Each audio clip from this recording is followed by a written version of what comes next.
Ladies and gentlemen, welcome back, because we are fusion coring our way to match point in the World Championship Series for Canada Winners Bracket Final, where Scarlett is up 1-0.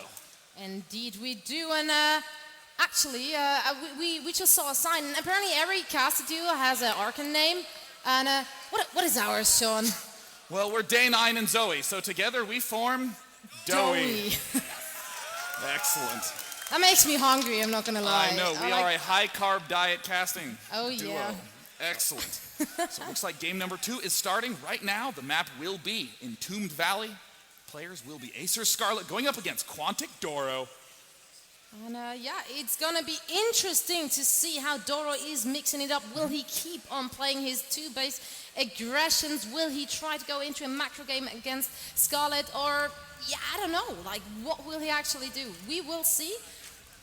This is the map where the two ends of the extreme are most possible. Down in the bottom right, currently up 1-0, a single game away from advancing to the grand final of WCS Canada. It is Acer Scarlett.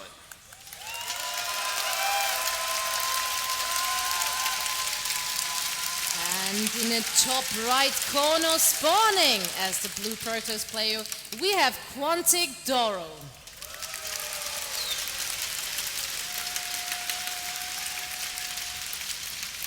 And this definitely is not going to be an easy fight for him. And I mean, he knew that. He went into the game knowing this, being well aware of that very fact. And yeah, I'm just really surprised on what we're going to see. We have seen already quite some upsets, so why not have another one and actually have DdoRo defeating Scarlett here? Well, I wouldn't be surprised. Yeah, but this is the map where the two ends of the extreme do happen. Yeah. If you just look at the map, the distances are extremely close between the two bases. Totally reasonable to go for the 2-base play. I honestly think that given how DdoRo's been playing, that's what he'll be opting for. But keep in mind, this natural expansion has a backdoor 3rd base that's very easy to wall off. So likewise, 3-base all-in play is very threatening, and we saw TT1 nearly take down Oskoji in the lower final with that exact play. Yeah, I mean, in general, a Protoss on 3 bases, you kind of don't want him there. That just is way too scary, and yeah, we'll see if that is even going to happen. As I said, DdoRo more favoring those 2-base play, and it looks like he can't even deny that hatchery from going down, so Scarlett is having absolutely no problem right there, whereas we see DdoRo going for his normal Forge, and most likely throwing out the expansion any second as well. Yeah, Scarlett's pool did look just a smidge early, and especially on a map with rush distances this close, you just don't want to mess around. This ramp is huge. You have to take like 7 buildings to wall this off. You go 4-gate just to feel safe against a rush. So it looks like DdoRo is going to be building that initial cannon, using that second pylon in the wall off, and no doubt Scarlett will be playing standard. Yeah, and I don't know, like, I think normally in that very matchup, a lot of people would say that the Protoss might have the upper hand in the early game as well as in the mid game. As like, in the early game, Protoss is normally, if everything goes according to plan and everything is played standard, he's normally the one who actually puts on aggression. He's normally the one who initiates that kind of stuff, and the Zerg just kind of waits it out, builds some drones, gets his echo up, to then actually try to punish his opponent as soon as one of those attacks fails. Yeah, I mean, really, Protosses have been starting to work around that range 5 queens. The Zergs are getting a little bit greedier. You're starting to see the early 3 stalker pushes in this matchup after expand mess with Zergs a lot. So, I mean, in that stage of the game, this is when Zerg has to be super careful not to overbuild Zerglings. Every single drone counts. But once you get past that past that stage of the game, if Protoss doesn't have that super solid follow-up, then that is where the Zerg seizes that win. Indeed. So he is walling it off pretty safely. Don't think there will be a proper Zergling run by. Scarlett just poking in with those 2 Zerglings, looking what's going on, getting hit in the head by that lovely cannon. So decided might not want to stay there and left again. Yeah, I mean, I actually really am impressed with this building placement by DdoRo, because he built the cannon first and then built the gateway and cybernetics core. And ordinarily you wouldn't think that that's that impressive, because everyone's played with Legos as a child. But I cannot count the number of times that I've built this cannon. I'm like, all right, it's time to build a gateway, and there's that one little red square no matter where you try to fit it. Yeah, I'm very familiar with that happening to me. So DdoRo doing good there, and now moving out with his first zealot, actually being able to take out one of those zerglings. He's now moving out himself, and once more for Scarlett, we see those 3 hatcheries going down, a queen standing on each one of them already, being ready to produce more larvas. There's all the drones heading down to the bottom side, and DdoRo will be putting on some pressure, but I think this is interesting. We see DdoRo having rallied the Stalker to the 3rd base, and look at this. DdoRo is going to be going for a 1-gate expand. He's going to try to skirt around this edge, see if there's that Overlord there. Really nice play by DdoRo, spotting that Overlord right away. But keep in mind, in the most recent patch, they turned Overlords into rocket ships, so he'll be able to easily get away to safety. Indeed, he will. Whoa! Yeah. Oh, look at how early all right. that That is a very early 3rd here for our good Protoss player. Do you think that was very clever to do so? Well, it's all going to come down to the way that DdoRo is able to get this defense up. Honestly, these destructible rocks are actually the biggest problem for DdoRo right now because he can't join. Look at the sentry trying to join. Destructible rocks in front of No, one but Probe shaver. is on it. Yeah, Have some faith. That's right. This probe will be able to assist. Eventually, she will get there. The crowd. Yeah, Canada go crazy goes for that nuts. probe. Hello. Gotta give them some credit. And DdoRo, I think, smartly following up with a lot of gateways. I mean, ordinarily, you do want to get that robotics facility up. It's important to have the Immortal and Observer to be able to deal with that versatile Zerg army, but when you do this sort of dangerous early expand, you need the ability to warp in on the left and right side, and if you just have the Immortals trying to clunkily move about, you can lose to a lot of early rushes. I might be wrong, but it actually looks like he is going to go for his beloved Blink play. This time on 3 bases, though. I mean, the Twilight Council is almost done, so very likely he is going to go for that Blink. Yeah, and I mean, coming back to Scarlett's base and just looking at the contrast, we see Scarlett is doing exactly what every Zerg desperately wants to do, which is to build as few units as possible, get that good read on the opponent. Scarlett does see the 3rd base. Scarlett immediately takes a 4th, immediately getting up a layer. This is a very early layer, finishing before 9 minutes, the double upgrades. Whoops, 1 evolution chamber not actually researching. They're finally going for, interesting, the Zergling 1-1 upgrades. And I mean, even though the Broodlord play does tend to be her strategy of choice, I mean, I know you've been casting WCS Europe, and there's just been crazy amounts of Ultralisk usage. Actually, yes. In almost every game I've casted in like the Europe WCS games, somehow Zergs just started to go for Ultralisk in almost every game. I don't know if that's maybe due to like the Protoss favoring Blink play with Colossi, and obviously Ultralisk do work very good against that. But in general, they've just gone for like Zergling play with getting those upgrades up, which are also really handy for the Ultralisks, and then they rushed in with Ultralisks and numbed away on their opponents. Like, there wasn't much Protoss actually were able to do there. I mean, it's so nice to be able to just crush down the force fields and stampede forward, and Protosses will often have difficulty suddenly stopping the Colossus production and going into the Immortals and getting more Archons in that mixture. And I think that the result is that Protosses are starting to just be a little bit more careful as they step into the late game. Scarlett is taking these double gas geysers, is getting that upgrade for the infestation pit, but this is, I think, the key decision point. In Scarlett's shoes, do you start the hive? If you start the hive, then it's 4 minutes until the Broodlords will be finished. 4 minutes, that is the key timing in mid and late game Zerg play. And this is just long. 4 minutes can actually be an eternity for a Zerg player at this very point of time. So on the side of DdoRo, we just see more and more gateways being added, as well as the robotics bay.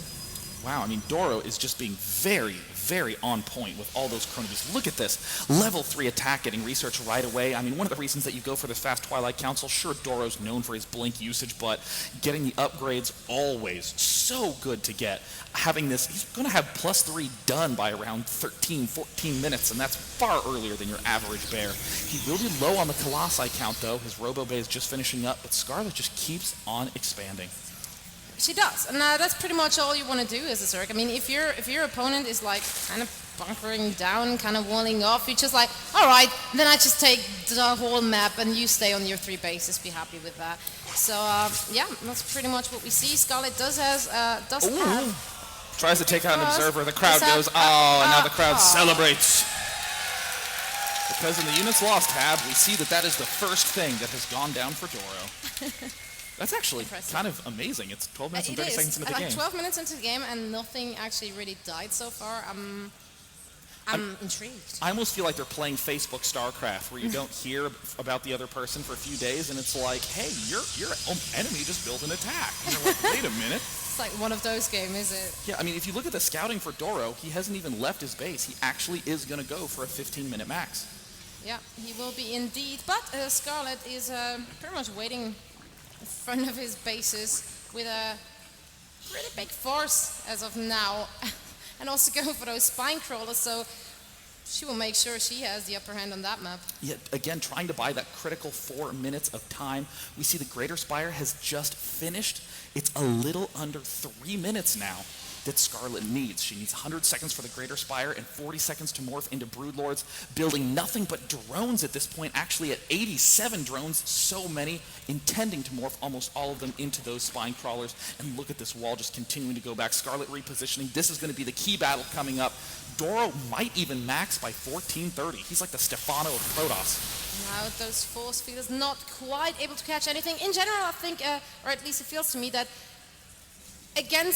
in such an open, wide area, using force fields against Zerglings seems a bit of a waste, as it's a bit hard to catch those little things off guard. Yeah, I mean, you have to throw down so many, and Yes. every force field is precious as you're just dumping all that gas into Colossi upgrades. The Stalker count needs to remain high. We see the War Prism coming out now. DdoRo is dedicating to this 3-base push. He will be blinking back, trying to rearrange his forces, getting the Zealot and Colossi up in the front line. And here begins the engagement. Greater Spire finishing up, a full minute needed for those Broodlords to be up.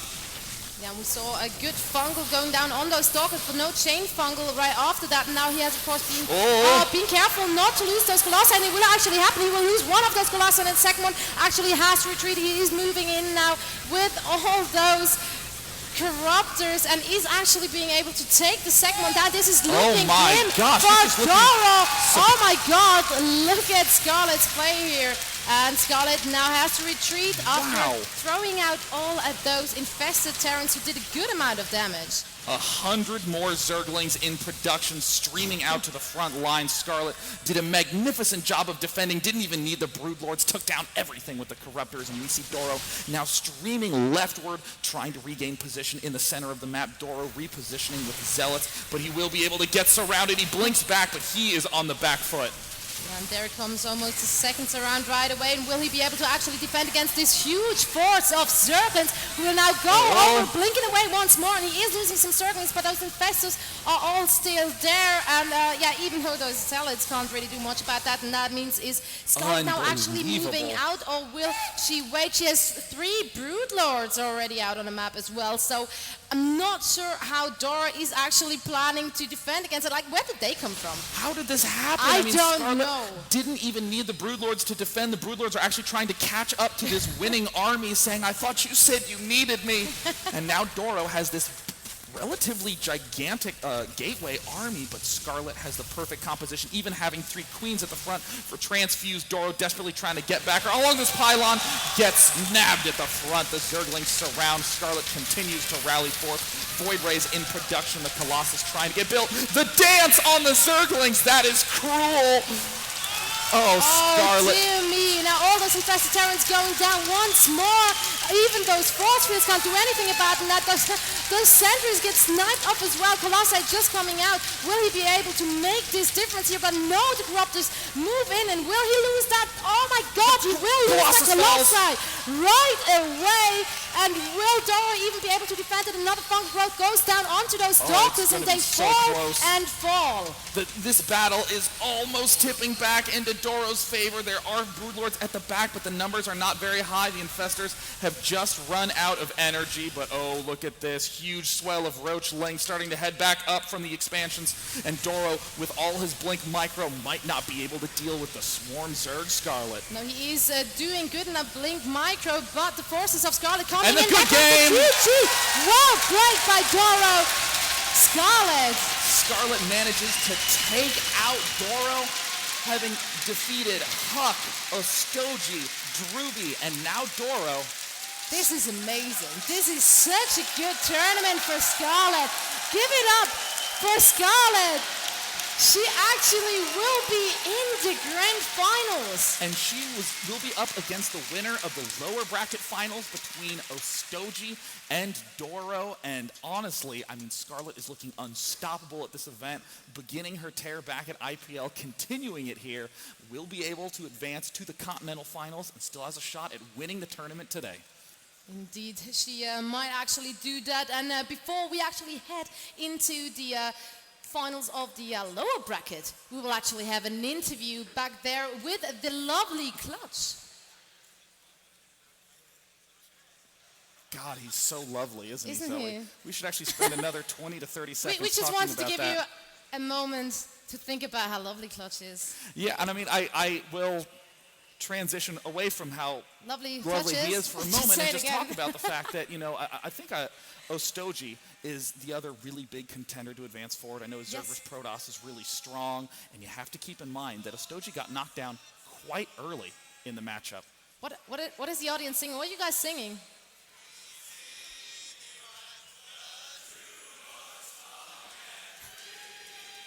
How awesome is that? Louder! Come on, guys, stand up. Show some pride for your country.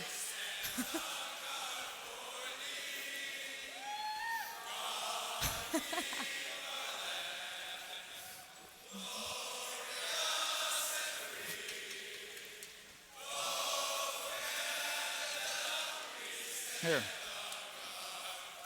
Guys, we're just going to hold this up. Yes, let's do that. You guys are awesome. This is awesome. Yes! Give it up for you guys.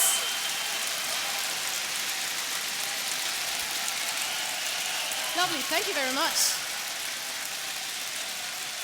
Zoe, Sean. before we step off stage, I would just like to give an extra special shout out to my dear friend Zoe, whom I have known for so long and have just gotten the chance to cast with. It has been a pleasure, Zoe. Round of applause for her. Thank you very much. Thank you very much. I, of course, will be staying to cast the third, fourth place match for the NASL Grand Finals. But I believe that before that, we will look at some commercials, and then we will be back. I wanted to hype the excitement for the commercials. Commercials! This is where we're going, and afterwards, we're going to see the next match.